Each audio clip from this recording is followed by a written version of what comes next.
I still remember the day I decided to hike the infamous Blackwood Trail, a path notorious for the unexplained disappearances of numerous adventurers.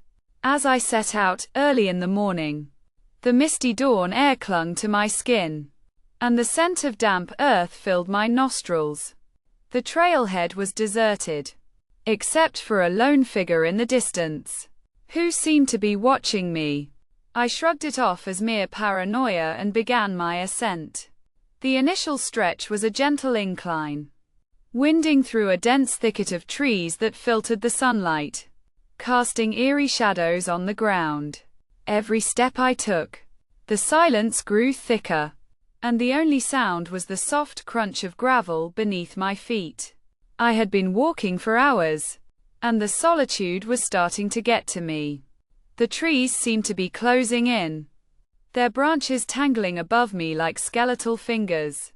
I stopped to take a drink from my canteen and noticed that the figure from the trailhead was now closer, maybe a mile behind me.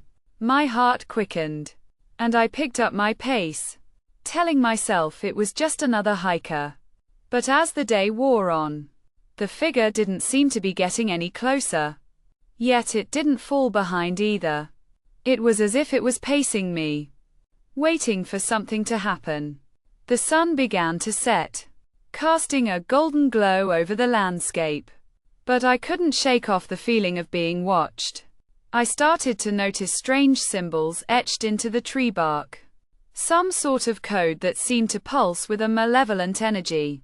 Suddenly, the air grew colder, and I heard the faint whisper of my name, carried on the wind. I spun around, but there was no one there. The figure had vanished. Panic set in, and I started to run, my feet pounding against the earth. The trees seemed to blur together, and I stumbled, skinning my knee on a rock. As I looked up, I saw it, a sign, half hidden in the underbrush, with a message scrawled in red letters. Turn back now. I tried to scramble to my feet, but my legs felt heavy, as if rooted to the spot. And then, I heard the sound of footsteps, crunching through the gravel, coming closer. I tried to scream, but my voice was frozen in my throat. The last thing I remember is the feeling of being dragged away, into the darkness, as the trees closed in around me. When I came to, I was lying in a hospital bed, with no memory of how I got there. The doctors told me I had been found at the base of the mountain, with no signs of trauma, but a look of utter terror etched on my face. I never went back to those woods, but the memory of that hike haunts me still.